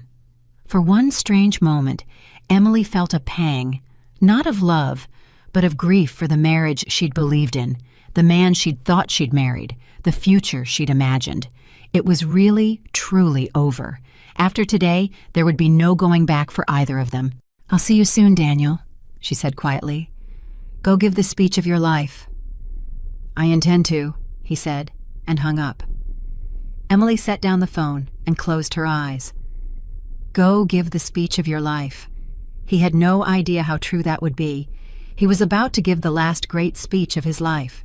And she was about to give the first great speech of hers. The car arrived at 9. Robert was inside, in a crisp dark suit, a leather briefcase on his lap that contained 3 weeks of careful work and the power to topple a billionaire. Victoria sat beside him, pale but composed, dressed simply, ready to be a witness if the moment demanded it. "How are you feeling?" Robert asked as the car pulled into traffic. Emily considered the question honestly. "Calm," she said, "which surprises me. I thought I'd be terrified." "That's not calm," Robert said with a small smile. "That's resolve. There's a difference. Terrified people freeze. Resolved people act." He opened the briefcase and showed her the folder, the drives, the sworn documentation. "Everything's here. It's real, it's airtight, and it's yours to use. Remember the sequence. The affair and the expenses first, to shatter his image. The fraud last, to end him. And no matter what happens, you stay calm and you let the truth carry you." Emily nodded. Then she turned to Victoria. "Are you sure you're ready for this? Once this comes out, your name is in it too. There's no going back for you either." Victoria met her eyes, and for the first time, the frightened girl was gone, replaced by something steadier. "I've spent months being afraid of Daniel Reynolds," she said. "Afraid he'd fire me, ruin me, send me to prison to save himself. I'm done being afraid. If going down means he goes down too, and all those people get the truth, then I'm ready." She swallowed. "Robert says the immunity arrangement protects me if I cooperate. I'm cooperating. All the way." Robert nodded. "You're doing the right thing, both of you. And the SEC contact I spoke with will be watching the coverage. The moment this goes public, they move, within days, not months." He looked between the two women. "You understand what you're about to do doesn't just end a marriage or expose an affair. It stops a man from stealing $2 billion from people who trusted him. Whatever fear you feel walking in there, hold on to that. You're not the villains today. You're the only two people in that room with the courage to tell the truth." The car moved through the Manhattan morning, and with each block, the tension in Emily's chest wound tighter and tighter. She thought about Daniel, somewhere ahead of them, pacing backstage, rehearsing his lines, adjusting his expensive suit, utterly certain that today would be his greatest triumph. She thought about the ballroom filling with investors and journalists and board members, all of them there to witness the crowning of an empire. None of them knew what was coming. At 9:45, the car pulled up outside the hotel where the conference was being held. Through the window, Emily could see the banners, the security, the streams of well-dressed people flowing through the grand entrance. "Reynolds Global Holdings," the banners read. "The future is here." Robert turned to her one last time. "This is it. Victoria and I will stay in the back, out of sight, until you need us. You go in, you take your seat in the front row, and you wait. You let Daniel give his speech. You let him praise you, because he will. You let him build himself all the way up." His eyes were steady. "And then, when the moment is right, you stand up, and you bring the whole thing down." Emily looked out at the crowd, at the banners, at the doorway through which she would walk to end one life and begin another. Her hand drifted to her stomach, to the child who would never watch its mother beg to be loved, to the child for whom she was about to be braver than she'd ever been. "I'm ready," she said. and she opened the car door and stepped out into the morning. The ballroom was even grander than she'd imagined. Enormous chandeliers, hundreds of chairs arranged before a raised stage, a massive screen displaying the company logo, cameras positioned along the aisles, journalists checking their recorders, investors murmuring in clusters, the whole room buzzing with anticipation. Emily moved through it all quietly, unremarkable in her simple black dress, a pregnant woman finding her seat in the front row, drawing no attention at all. She sat. She folded her hands in her lap, and she waited. At exactly 10 o'clock, the lights dimmed, music swelled, and Daniel Reynolds walked onto the stage.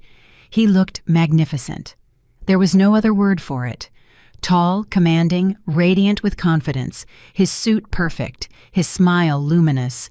The crowd broke into applause, and he soaked it in. This man who had built an empire, this titan of industry, this liar, this fraud, this husband who had told his pregnant wife she should have knocked. Emily watched him bask in the adoration, and she felt something remarkable settle over her. Not hatred, not even anger, just a deep, unshakable calm. Daniel raised his hands, and the room fell silent. "Thank you," he said, his voice rich and warm, filling the enormous space. "Thank you all for being here on what I promise will be a historic day for Reynolds Global Holdings." The applause swelled again, and he wrote it. And then he began to speak. He spoke about vision. He spoke about growth. He spoke about the journey from a small startup to a global empire. He spoke about trust, about integrity, about the sacred bond between a company and the people who believe in it. Emily sat perfectly still, her hands folded, her face calm, and she listened to her husband speak of integrity to a room he was about to defraud of $2 billion. And then, just as Robert had predicted, Daniel's eyes found her in the front row, and his smile softened into something that looked, to everyone watching, like love. "Before I share our announcement," he said, "I want to take a moment to recognize someone, because no man builds an empire alone. Behind everything I've accomplished, there has been one person who believed in me before anyone else did, who sacrificed her own dreams so that I could chase mine, who has stood beside me through every single storm." He gestured toward her, and every head in the ballroom turned, every camera swung to find the woman in the front row. "My wife, my partner, my greatest supporter. Emily, please stand up. Let them see the woman who made all of this possible." The room burst into applause, and Emily Carter rose slowly from her seat. She turned, not to face Daniel, but to face the crowd, the cameras, the investors, the journalists.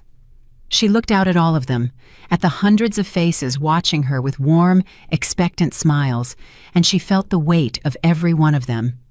Daniel was still smiling, gesturing to her, waiting for her to wave, to blow him a kiss, to play her part as the adoring wife one final time. Instead, Emily walked toward the stage. A flicker of confusion crossed Daniel's face. This wasn't the plan, but he covered it smoothly, still smiling, still performing, assuming perhaps that his emotional wife wanted to embrace him in front of the world. Emily climbed the 3 steps to the stage. She walked to the second microphone standing near the podium, and in a voice that was perfectly calm, perfectly clear, and carried to every corner of that vast silent room, she said, "Thank you, Daniel. But before you make your announcement, I have an announcement of my own." The room went utterly, completely still, and Daniel Reynolds, for the first time in his life, looked at his wife and felt the ground begin to move beneath his feet. For a moment that seemed to stretch into eternity, no one in the ballroom moved. Daniel's smile was still frozen on his face, but his eyes had changed.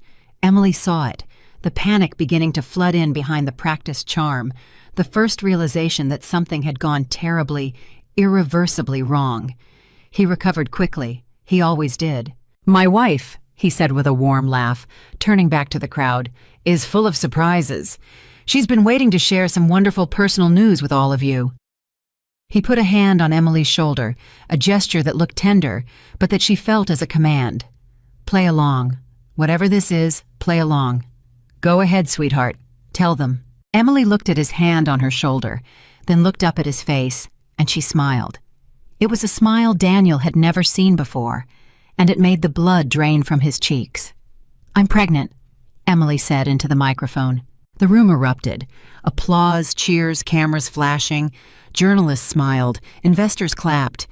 Daniel's shoulders sagged with visible relief, and he pulled her toward him, beaming, and mouthed the words, "Thank you," believing the crisis had passed, believing his wife had come up to share their happy news, and nothing more.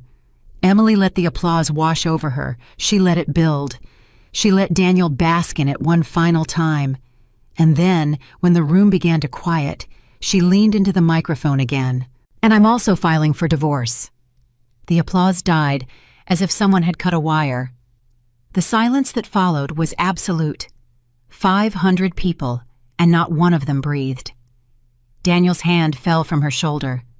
The warm, luminous smile collapsed off his face, and for one raw second, before he could rebuild the mask, everyone in that ballroom saw the naked shock of a man watching his entire world tilt sideways. "Emily," he said, and his voice came out strangled, too quiet for the microphone, but loud enough for the front rows.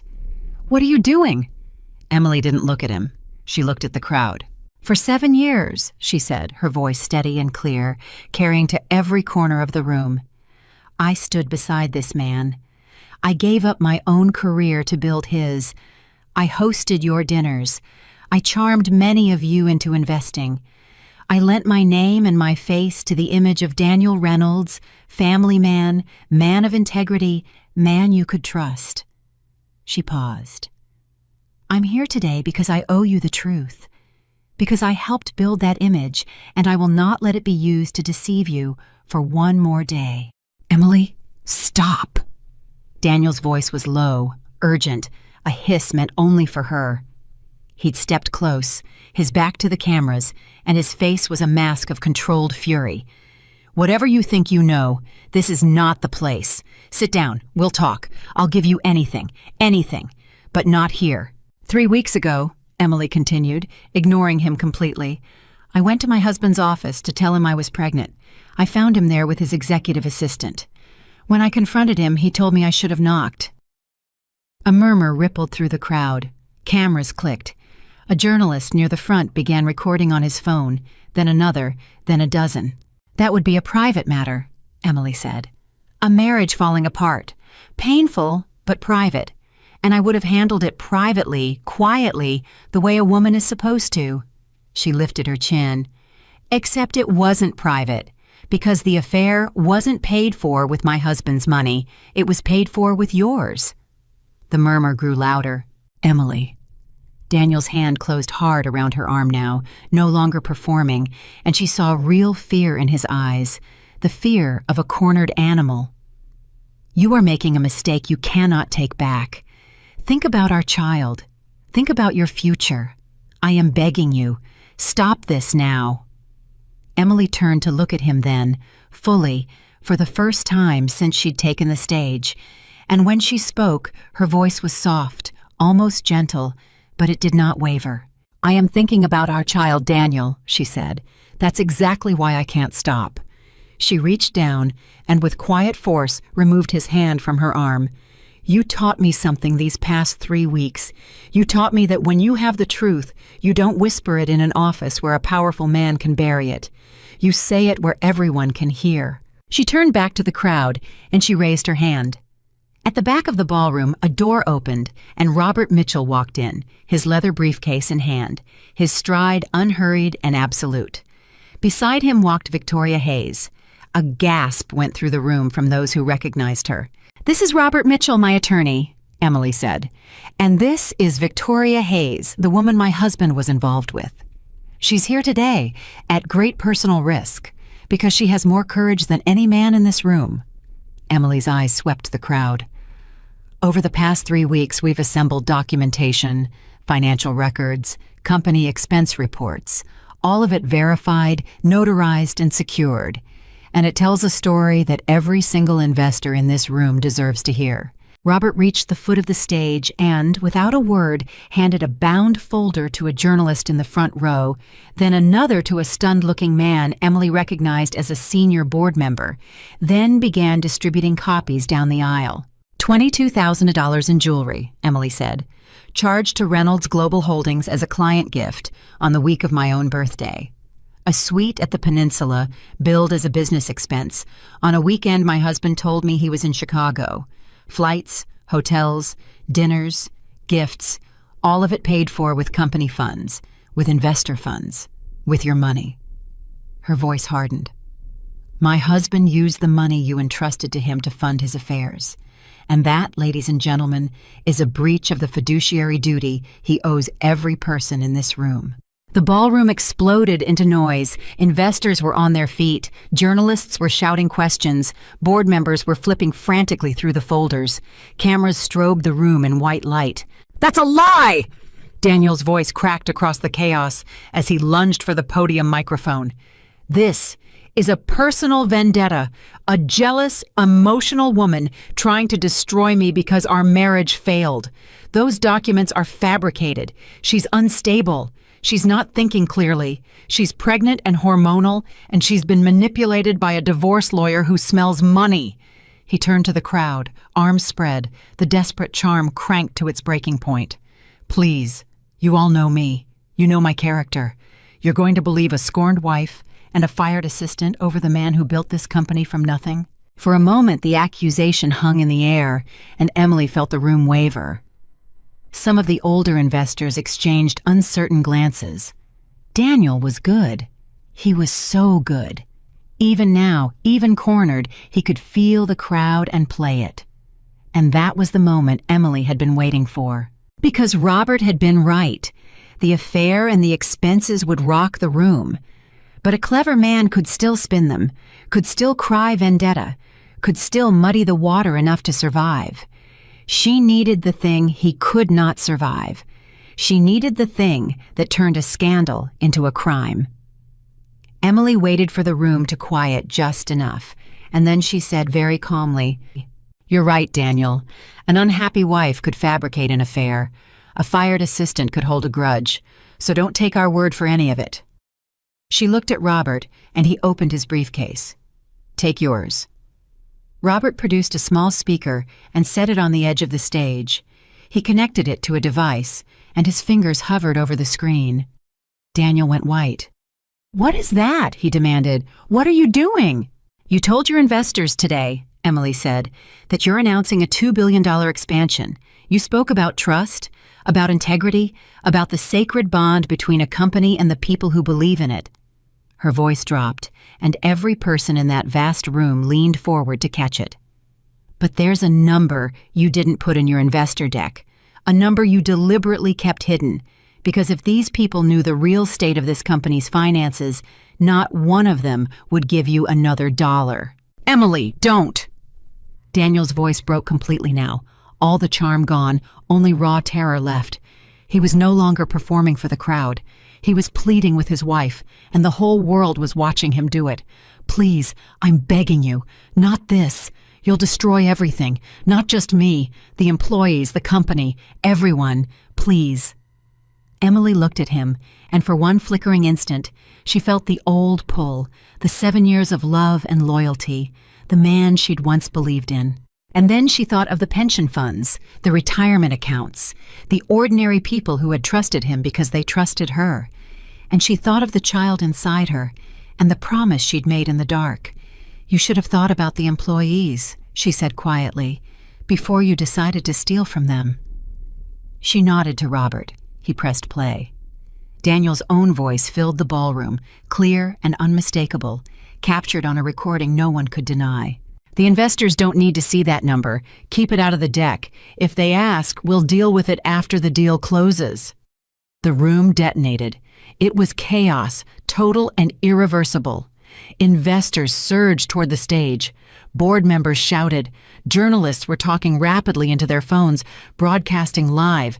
And Emily knew that within minutes the recording would be everywhere, on every network, in every feed. Impossible to contain, impossible to spin, impossible to bury. Daniel stood frozen at the podium, his face gray, his mouth open, staring at the speaker as his own voice condemned him in front of the entire world. That's out of context," he stammered, but no one was listening anymore. You don't understand. That's not what it, Emily, tell them. Tell them it's not what it sounds like." "It's exactly what it sounds like. Emily said. You told your CFO to hide material financial information from your investors before a $2 billion deal. There's no context that makes that anything other than what it is. A tall man in an expensive suit had climbed onto the stage, one of the senior board members, his face rigid with fury. "Reynolds," he said, and his voice shook. "Is that your voice on that recording?" Daniel spun toward him. "David, listen to me. This is a coordinated attack. My wife and this woman, they've been plotting. Is that your voice?" the board member roared. Daniel opened his mouth and closed it, and in that silence, everyone had their answer. The board member turned to the crowd, his hands trembling. "As of this moment," he announced, "Daniel Reynolds is suspended from his position pending a full investigation. The expansion announcement is withdrawn, and this company will be cooperating fully with any and all regulatory authorities." He looked at Daniel with disgust. "Get him off this stage." Security moved in. Real security this time, not the men who had once frightened Victoria, but hotel guards responding to the collapse of order in the room. Daniel wrenched away from them, and in a final desperate lunge, grabbed Emily's arm again, pulling her close, his face inches from hers. "You've ruined me," he hissed, and there were tears in his eyes now. Though whether they were tears of grief or rage or self-pity, Emily couldn't tell. "After everything I gave you, the house, the money, the life, you had everything, and you threw it away to burn me down. Are you happy now? Are you happy?" Emily looked at him, this man she had loved, this man who even now, even at the end, could only think about what had been taken from him, and never about what he had done. "No," she said softly. "I'm not happy, Daniel. There's nothing happy about this. I loved you. I built my whole life around you. And you took that love and you spent it like it was company money on women and lies and the belief that you'd never get caught." She gently, firmly removed his hand from her arm for the final time. "I'm not happy, but I'm free. And for the first time in 7 years, I know exactly who I am." She stepped back from him. "Goodbye, Daniel." Security led him away. He didn't struggle anymore. He walked between them with his head down, past the investors he'd betrayed, past the journalists broadcasting his ruin to the world, past the empire he'd built and destroyed in the space of a single morning. At the door, he paused and looked back once at Emily, standing on the stage in her simple black dress, calm and unbroken, one hand resting on the child that would carry his name into a very different future. Then he was gone. The days that followed were a storm. The recording was everywhere within the hour, exactly as Emily had known it would be. By that evening, Daniel Reynolds was the lead story on every network. By the next morning, the SEC had announced a formal investigation, moving with the speed Robert's contact had promised, because Emily had handed them a case that was already public, already on the record, already impossible to deny. Within a week, Daniel had been formally removed as CEO. Within 2, criminal proceedings had begun. The $2 billion expansion collapsed. Investors pulled out. The empire that had taken 15 years to build began, in earnest, to come apart. But amid the chaos, something remarkable happened for Victoria Hayes.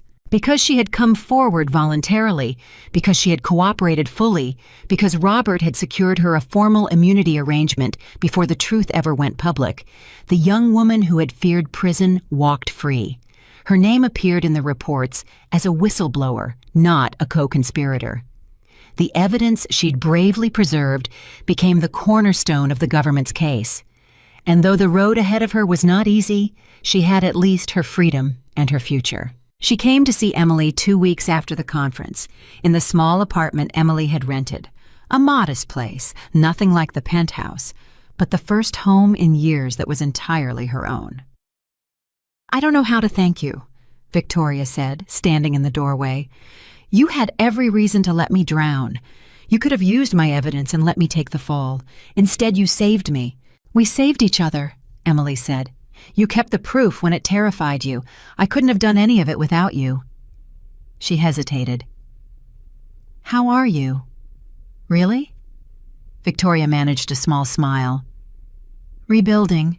It's slow, but I'm out from under him, and I'm not going to prison, and for the first time in a long time, I can sleep at night." Her eyes filled. "That's more than I thought I'd have. Thank you, Emily, for seeing me as a person instead of just the woman who wronged you." Emily crossed the room and hugged her, this unlikely ally, this strange sister the whole ordeal had given her.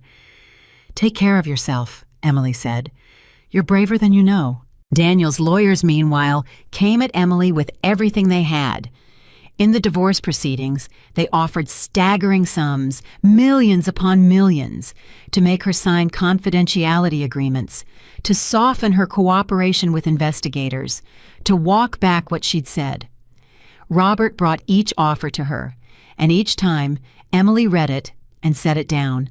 "They're offering you a fortune to stay quiet going forward," Robert said, laying the latest one on the table. "It's a lot of money, Emily. Life-changing money. I'd be failing you as your lawyer if I didn't make sure you understood exactly what you'd be turning down." Emily looked at the number.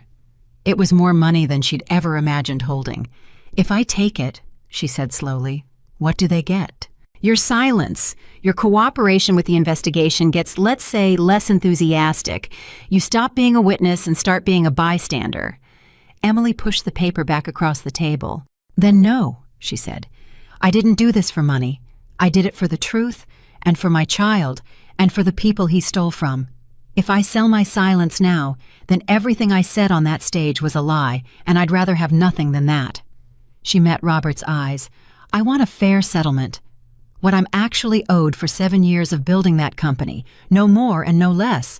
And I want my freedom, that's all. They can keep the rest of it."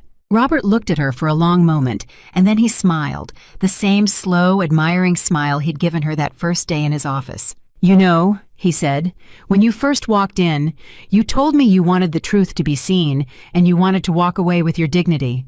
I've been doing this 30 years, and I've heard 1,000 people say things like that. You're the only one who actually meant it all the way to the end." He gathered the papers. "I'll get you a fair settlement, a clean one, and I'll make sure that man never touches you or your child again." In the end, that's exactly what happened. Emily received a settlement that was fair, that reflected the years she'd poured into building the company, enough to give her and her child security and a foundation to build on, but not the blood money Daniel's lawyers had tried to use to buy her silence. She signed nothing that muzzled her.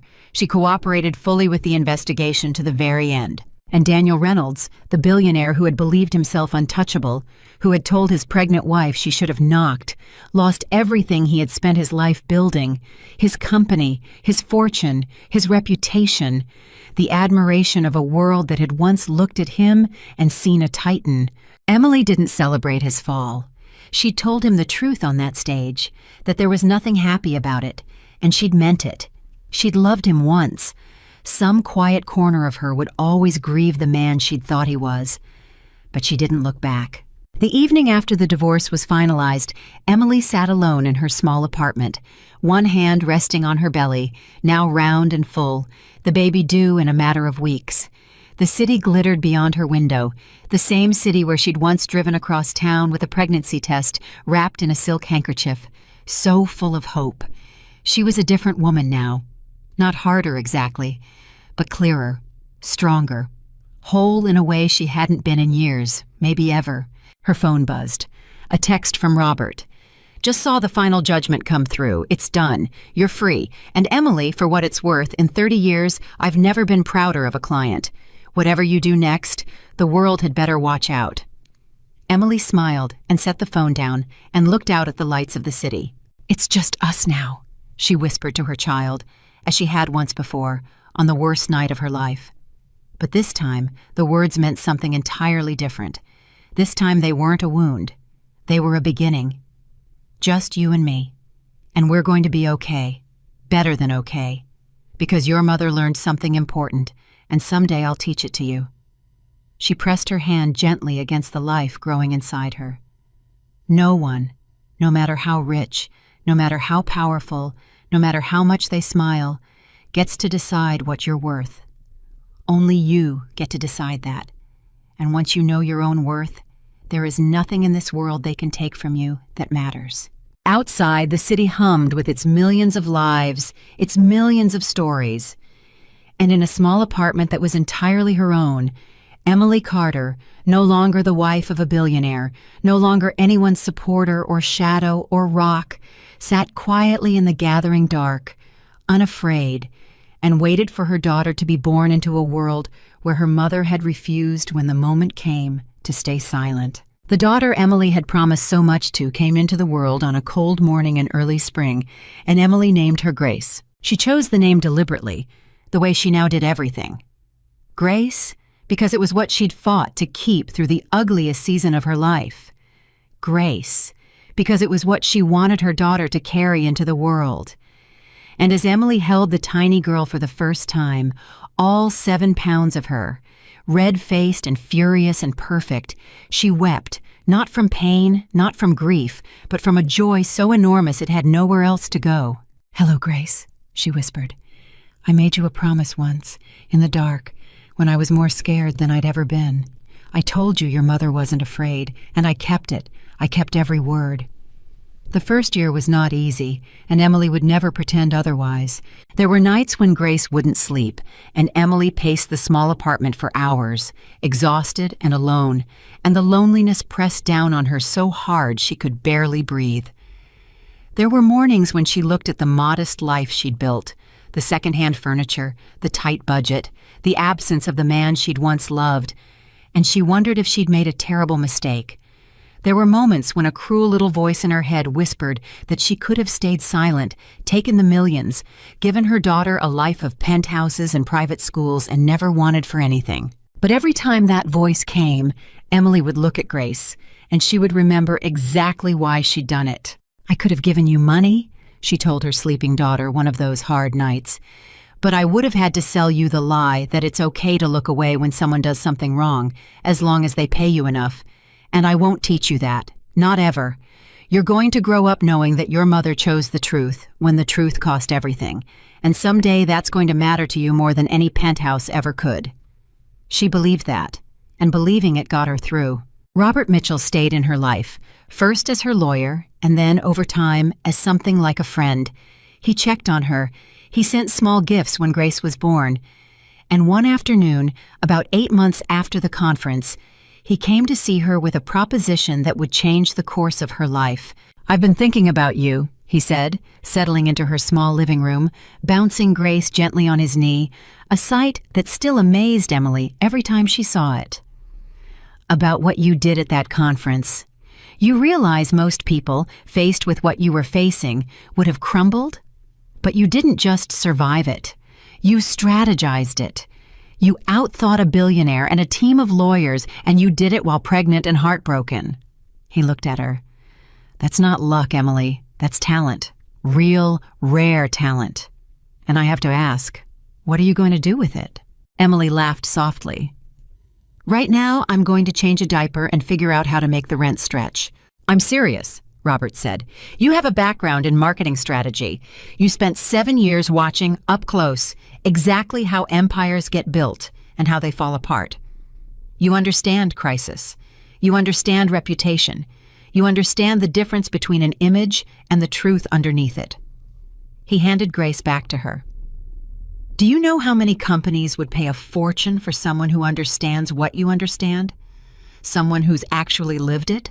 Emily went still. "What are you suggesting?" "I'm suggesting you stop thinking of yourself as the wife of a fallen billionaire," Robert said, "and start thinking of yourself as one of the sharpest strategic minds I've encountered in 30 years.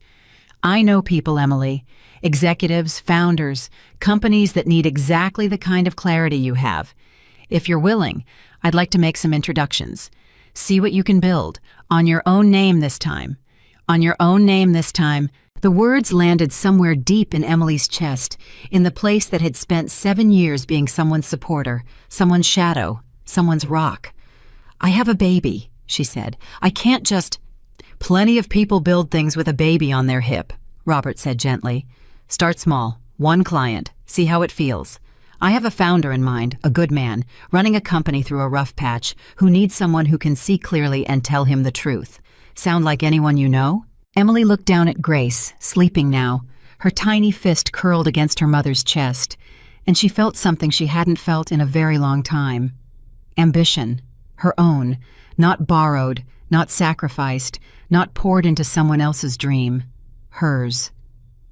"One client," she said slowly. "I could try one client." That one client became two. Two became five.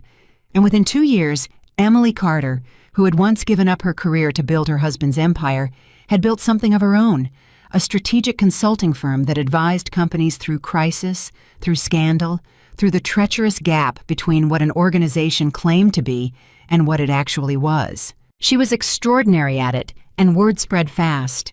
Because Emily didn't offer the usual polished nonsense, she'd sit across from a nervous CEO and say the thing no one else in the room would say. She'd look at a company's carefully constructed image and see, with brutal clarity, exactly where the rot was hiding. Because she had lived inside the most beautiful lie of all and learned to see through it from the inside. "You have a gift," one client told her, a founder whose company she'd guided back from the brink. "You can smell a lie from across the room. Where does that come from?" Emily smiled. "Experience," she said. "The expensive kind." She never hid her past. She could have. She could have changed her name entirely, buried the story, distanced herself from the whole ordeal. But she didn't. When people recognized her, when they asked about the conference, about Daniel, about the recording that had gone around the world, she answered honestly. Because she'd learned that the truth, spoken plainly and without shame, was the strongest position a person could stand on. "I'm the woman who told the truth about her husband in front of 500 people, she'd say, "and I'd do it again. If you want someone who'll tell you what you want to hear, I'm the wrong consultant. If you want someone who'll tell you the truth even when it's hard, then let's talk." They almost always wanted to talk. Daniel, meanwhile, had disappeared from the world he'd once ruled. Emily heard about it in fragments, the way you hear about a distant storm. The criminal proceedings had gone as badly for him as they possibly could. Convicted of securities fraud, he'd served time, and though the sentence was shorter than some had wanted, it had done its work. The empire was gone. The fortune, drained by legal fees and restitution and the collapse of everything he'd built, was mostly gone too. The man who had stood on that stage, radiant and untouchable, was in the end just a man who had lost everything he'd valued because he'd never learned to value the right things. For a long time, Emily heard nothing from him directly, and she was fine with that. She'd made her peace. She'd said her goodbye on that stage, and she'd meant it. But then, when Grace was almost 3 years old, a letter came. Emily recognized the handwriting the moment she saw the envelope, and she sat with it, unopened, for a long time before she finally broke the seal. The letter was not what she expected. There were no excuses in it, no self-pity, no attempts to charm or manipulate or negotiate. That, more than anything, was what stopped her breath, because for the first time in all the years she'd known him, Daniel Reynolds was not performing.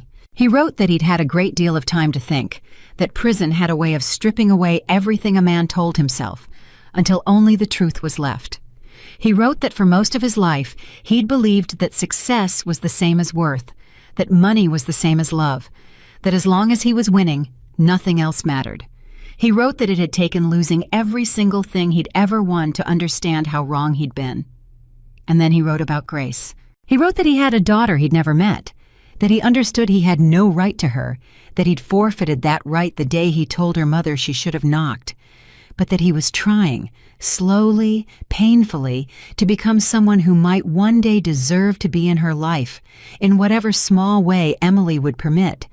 He wasn't asking for anything. He wasn't demanding. He was simply, for the first time, telling the truth about who he'd been and who he was trying to become.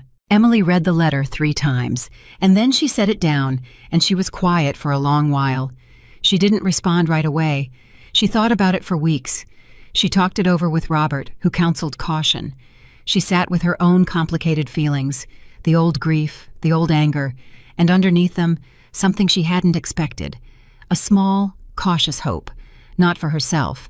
She had no interest in reconciling with Daniel, no illusions left about the man. But for Grace. Because Emily knew something about growing up. She knew that a child deserved the chance to know where she came from, to make her own judgments, to have a father who was at least trying, and she knew that holding on to her own bitterness, however justified, could poison the one thing she cared about most. So Emily made a decision that surprised even her. She wrote back. She did not offer forgiveness, because forgiveness wasn't hers to hand over like a gift, and Daniel hadn't asked for it. But she offered something else. A cautious, supervised, slow beginning. A chance, entirely on her terms, for him to prove over time that his words were more than words. If you want to know your daughter, she wrote, then you'll do it the way real trust gets built. Slowly, honestly, with no expectations and no shortcuts. You spent your whole life believing you could buy or charm your way to anything you wanted. You can't buy or charm your way to Grace. You can only earn her one honest day at a time. If you're willing to do that, then we can begin. And if you're not, then this letter is the last you'll hear from me. Daniel was willing. And over the years that followed, slowly, carefully, under Emily's watchful eye, he did the work. He met Grace, first for short visits, then longer ones. He was patient. He was humble in a way Emily had never once seen in the 7 years of their marriage. He didn't try to buy the girl's love with expensive gifts, because he'd learned, finally, that love couldn't be bought. He simply showed up, again and again, and slowly became a real, if imperfect, father to the daughter he'd almost never known. Emily watched it happen with a complicated heart. She would never love Daniel again. That door had closed forever on a stage in front of 500 people. But she came to a kind of peace with the man he'd become, and more importantly, she gave her daughter something Emily believed every child deserved: the truth and the freedom to make her own choices about the people in her life. You didn't have to let him in, Robert said to her once, watching Grace, now 5, laughing in the backyard of the house Emily had eventually bought, a real house, earned entirely with her own money. Most people wouldn't have, after what he did to you. I didn't do it for him, Emily said. I did it for her. And honestly, I did it for me too. She watched her daughter chase a ball across the grass. Holding on to hatred is just another way of letting someone live in your head rent-free. I spent 7 years letting Daniel decide who I was. I wasn't going to spend the rest of my life letting his memory do the same thing. Forgiveness, or whatever this is, it wasn't a gift to him. It was me finally taking back the last piece of myself he was holding on to. Robert nodded slowly. You know, he said, I've thought a lot about that day at the conference, about the woman who walked onto that stage. And I've decided the most remarkable thing about you isn't that you brought down a billionaire. Plenty of people get lucky or angry or vengeful enough to do something dramatic once. He looked at her. The remarkable thing is what you did after. You could have become bitter, hard. You could have let that morning define the rest of your life. Wear it like a badge. Tell that story forever as the best thing you ever did. He smiled. Instead, you went and built a whole life that made that morning just the beginning. That's the part most people never manage. Emily was quiet for a moment, watching Grace, and then she said something she'd come to understand slowly, over years. That morning wasn't my proudest moment, Robert. Everyone thinks it was. The dramatic one, the recording, the billionaire falling. But it wasn't. She turned to him. My proudest moment was every ordinary day that came after. Every night I paced the floor with a screaming baby and no one to help me, and I didn't quit. Every client I earned with my own name. Every time I chose to build instead of stay bitter. The conference was just one loud moment. The life came after, and I built it quietly, one honest day at a time.